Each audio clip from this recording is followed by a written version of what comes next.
നടൻ ജയറാം അങ്ങോട്ടേക്ക് എത്തുകയാണ്. നടൻ ജയറാമും ദിലീപും ഒക്കെയായി ചേർന്നുകൊണ്ട് ഒരു പൊട്ടിച്ചിരിപ്പിച്ച കഥാപാത്രങ്ങളുടെ എണ്ണം എടുത്താൽ ഒരുപാടുണ്ട്. ഇവർക്കൊക്കെ ഒരുപാട് ഓർമ്മകൾ അങ്ങോട്ടും ഇങ്ങോട്ടും ഉണ്ട്.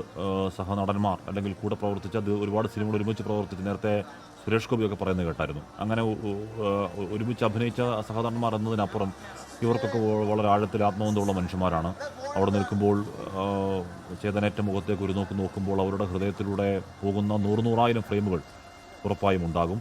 നേരത്തെയൊക്കെ സംസാരിക്കുമ്പോൾ നമ്മൾ ഇന്നലെ ഒക്കെ ആശുപത്രിയിലുള്ള അഭിനേതാക്കളുമായി സംസാരിക്കുമ്പോൾ അവർക്കൊന്നും സംസാരിക്കാൻ അങ്ങനെ കാര്യമായി സംസാരിച്ച് മുഴുമിക്കാൻ കഴിയാത്ത സാഹചര്യമുണ്ടായിരുന്നു. അത്തോളം സങ്കടം, വേദന അവരുടെയൊക്കെ ഉള്ളിൽ, ഹൃദയങ്ങളിൽ അവിടെയുണ്ട്. നടൻ ജയറാം അങ്ങോട്ടേക്ക് എത്തി അവരുടെ കുടുംബത്തെ കാണുകയാണ്.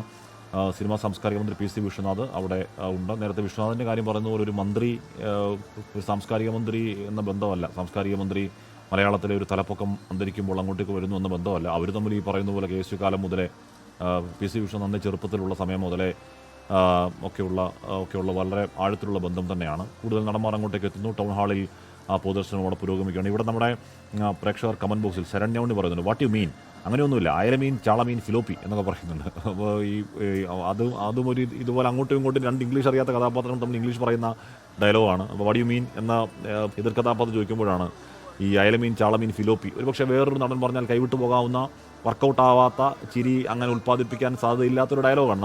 നമ്മൾ ഈ ഡയലോഗ് ഇങ്ങനെ എഴുതി വായിച്ചു. പക്ഷേ അത് സലീം കുമാർ പറയുമ്പോഴേക്കും അങ്ങനെയല്ല. സലീം കുമാർ പറയുമ്പോഴേക്കും തിയേറ്ററുകളിൽ പൊട്ടിച്ചിരിയുടെ മാലപ്പടക്കങ്ങൾ സൃഷ്ടിച്ച രംഗങ്ങളാണ് അതൊക്കെ. ഷിബിൻ ബഷീർ പറയുന്ന മോട്ടോർ വെഹിക്കിൾ ആക്ട് പ്രകാരം വാഹനത്തിൻ്റെ ഇടതുഭാഗത്തിരുന്ന് പത്രം വായിക്കുന്നത് ശരിയല്ല എന്ന് പറയുന്നു ആ സിനിമയിലെ ഡയലോഗ്.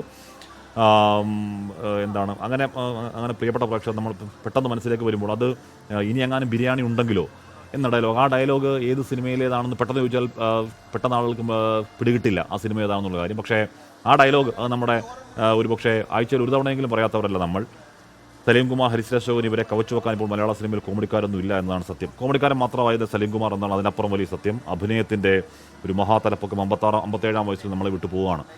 KR ഗോപികൃഷ്ണൻ കൂടി ചേരുന്നു. ഗോപികൃഷ്ണൻ, 1 മണി വരെയാണ് അവിടെ പൊതുദർശനം. പക്ഷേ 1 മണിക്ക് എന്നുള്ള സമയക്ലിപ്ത പാലിക്കാൻ കഴിയുമോ എന്നറിയില്ല. കാര്യം സലീം കുമാർ എന്ന് പറഞ്ഞാൽ അത് ഏതെങ്കിലും ദന്തഗോപുരത്തിൽ ഇരുന്നു കൊണ്ട് താഴേക്ക് നോക്കിയ ആളല്ല.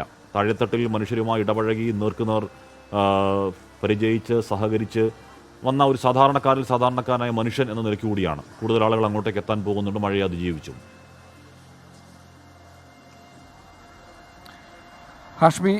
ഹാഷ്മി സൂചിപ്പിച്ചതുപോലെ തന്നെ സമൂഹവുമായി ഒരു അടുത്ത ബന്ധം, നമുക്ക് അതിനൊരു ജൈവബന്ധം എന്ന് പറയാം. ആ ഒരു ജൈവബന്ധം സമൂഹത്തിനോടൊപ്പം ശ്വസിച്ച ഒരു കലാകാരനാണ് ഇപ്പോൾ നമ്മൾ വിട്ടുപിരിയുന്നത്. സലീം കുമാർ ആ അർത്ഥത്തിൽ സാധാരണ കലാകാരന്മാരിൽ നിന്ന്, അല്ലെങ്കിൽ പ്രത്യേകിച്ച് സിനിമാ പ്രവർത്തകരിൽ നിന്ന് വ്യത്യസ്തനായി നിൽക്കുന്ന വ്യക്തിയാണ്. നേരത്തെ ഹാഷ്മി പറഞ്ഞതുപോലെ തന്നെ സലീം കുമാറിൻ്റെ സഹപ്രവർത്തകർ അവർ ഓരോരുത്തരായി ഇപ്പോൾ ഈ ടൗൺ ഹാളിലേക്ക് എത്തിക്കൊണ്ടിരിക്കുകയാണ്.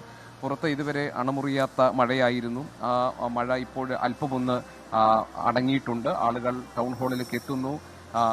സലീം കുമാറിൻ്റെ ചിരിയില്ലാത്ത ആ ചേതനയേറ്റ മുഖം നോക്കുന്നു. അതിനുശേഷം ആദരാഞ്ജലികൾ അർപ്പിച്ച് അവർ മടങ്ങിപ്പോവുകയാണ്.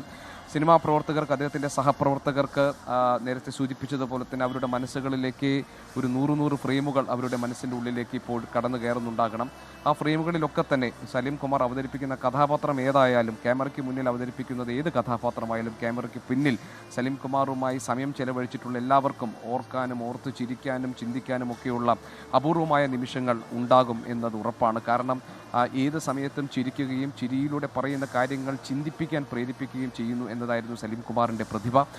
പലപ്പോഴും നമുക്ക് സലീം കുമാറിനെ മലയാള സിനിമ എങ്ങനെ അടയാളപ്പെടുത്തുന്നു, അതല്ലെങ്കിൽ ഭാവിയിൽ സിനിമാ പ്രേക്ഷകർ എങ്ങനെയായിരിക്കും സലീം കുമാർ എന്ന കഥാപാത്രത്തെ, അല്ലെങ്കിൽ അദ്ദേഹത്തിൻ്റെ കലാകാരൻ നിലയിൽ അദ്ദേഹത്തെ ഓർക്കുക എന്ന് ചോദിച്ചാൽ, അദ്ദേഹം ഹാസ്യത്തിന് അദ്ദേഹത്തിൻ്റെ ശരീരവും ശബ്ദവും നൽകി അതിനൊരു പുതിയ രൂപം സൃഷ്ടിച്ചു എന്ന നിലയിലായിരിക്കും. കേവലം ഒരു കോമഡി കഥാപാത്രങ്ങൾ ചെയ്ത, ഹാസ്യ കഥാപാത്രങ്ങൾ ചെയ്ത വ്യക്തി എന്നതല്ല, ഹാസ്യത്തിന് ഒരു വ്യക്തിത്വമുണ്ടെന്നും ആ വ്യക്തിത്വത്തിന് കഥാപാത്രങ്ങൾക്ക് മിഴിവേകാൻ നൽകും എന്നുമൊക്കെ നമ്മളെ ബോധ്യപ്പെടുത്തിയ കലാകാരൻ കൂടിയാണ് സലീം കുമാർ. അതിനപ്പുറത്ത് സാമൂഹിക പ്രശ്നങ്ങളിൽ, കേരളത്തിലെ രാഷ്ട്രീയ വിഷയങ്ങളിൽ സ്വന്തമായ നിലപാട് ഉണ്ടാവുകയും അതിൽ തൻ്റെ വ്യക്തിത്വം ഉയർത്തിപ്പിടിച്ചുകൊണ്ട് അതിൽ അഭിപ്രായ പ്രകടനങ്ങൾ നടത്തുകയും ചെയ്ത കലാകാരനാണ് സലീം കുമാർ.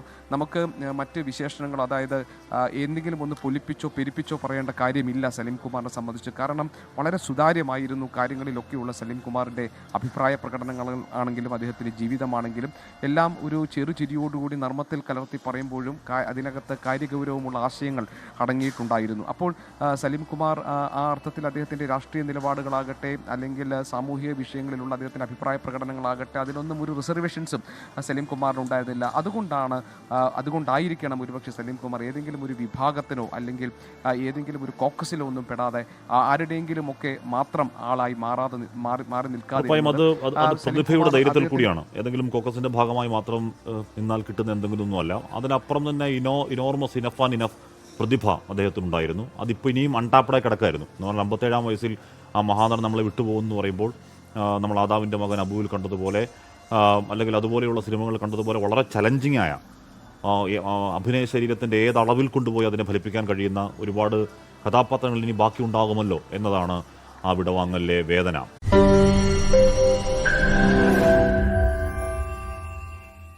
ലോകത്തെവിടെയായാലും ഏത് സമയത്തും 24 വാർത്തകളും ഓഗ്മെന്റഡ് റിയാലിറ്റി പാക്കേജുകളും എക്സ്പ്ലെയിനറുകളും വിശദമായി കാണാൻ ഞങ്ങളുടെ യൂട്യൂബ് ചാനൽ നിങ്ങൾക്ക് സബ്സ്ക്രൈബ് ചെയ്യാം.